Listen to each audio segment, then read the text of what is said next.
Well, George, last year was an absolute pleasure to watch you start to finish. And one of the things that really struck me about you is you didn't seem fazed by anything.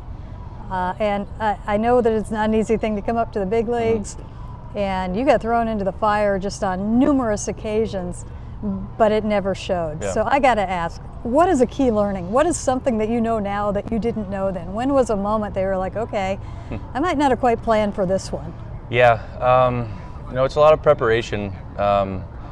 Just kind of gearing up and focused on that breathing and stuff like that. I talk about a lot. Just really comes in key for those big moments. But yeah, I mean, going to those games, playoff games, whatever, it's all a new experience, and I just go in there and trust my game and do what I did to get myself up here. So a lot of that kind of just not make the moment bigger than it is, and just go out there and have fun. Okay, let's take it all the way back now. Baseball. What's your first baseball memory? Oof. First baseball memory? One that sticks out the most, I went to the last game at Shea Stadium. I don't remember the year, but I was pretty young. That was a cool experience to see that.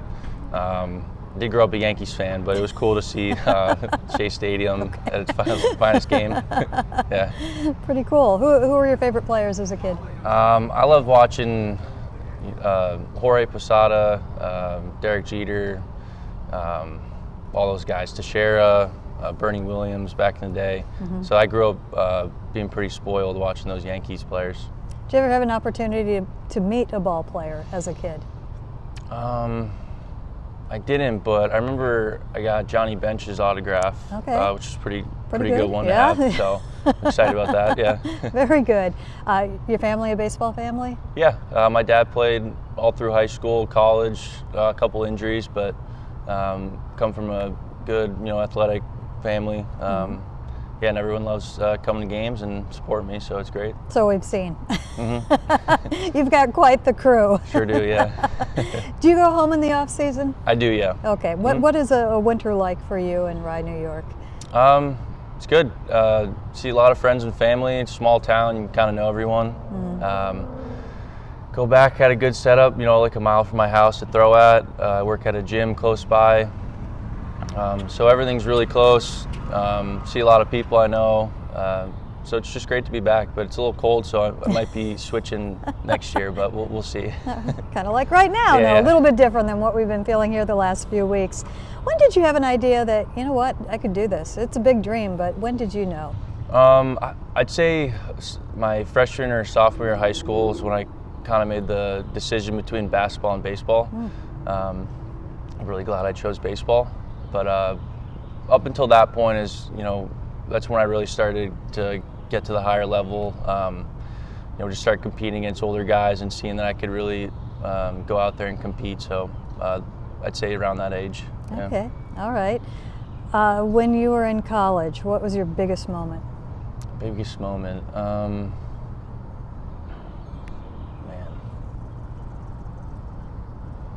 Just being able to, I went to a smaller school, be able to chance to play.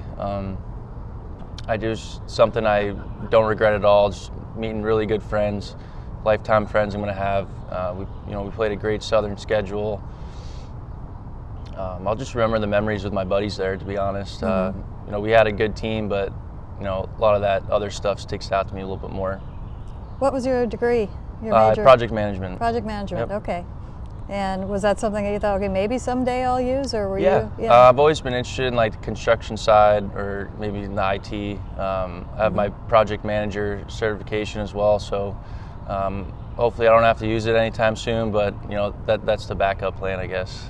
I'd send you home to check out the new clubhouse for the next week or so. Apparently a lot going on there. Okay, I want to get back to something that you just talked about a minute ago, and you talked about it at the end of the year, but I'd love to get more into it. Breathing is a huge part of your game, and we hear that from a lot of guys, but you bring that up all the time. How do you use that, and how does that benefit you?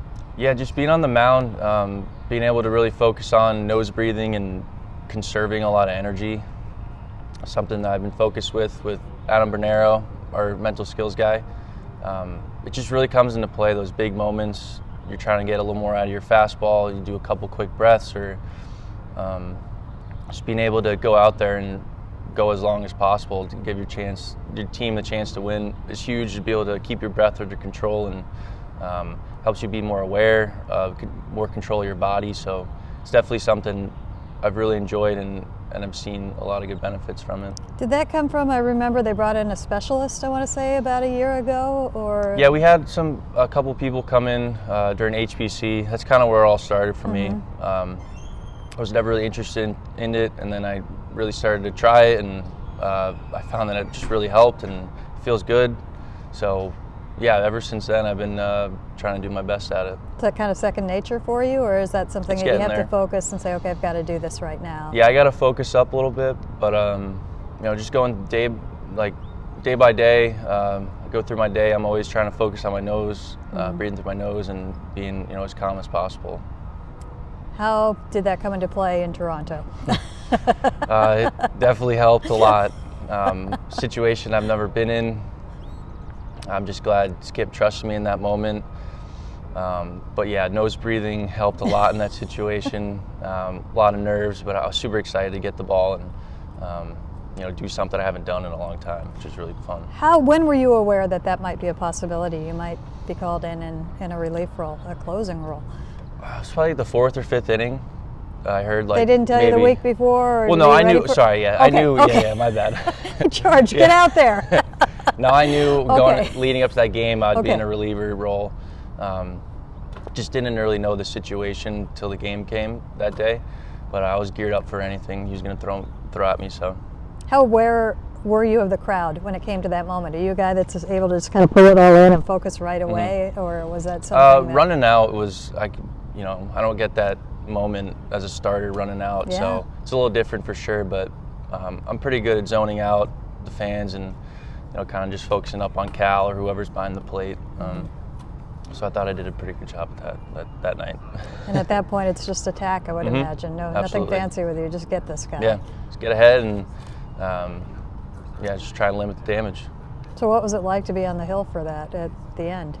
That was really special moment.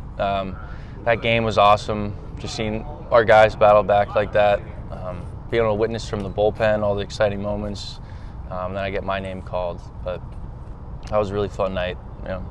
Another thing you told me last year is you don't go into the dugout when you're starting. You stay. You don't watch the game. Yeah, Is I that, don't. Okay, tell us about that. Yeah, and why. so it's kind of just a way for me to, you know, get back under my control of my breath and, you know, kind of be nice and calm going into the next inning.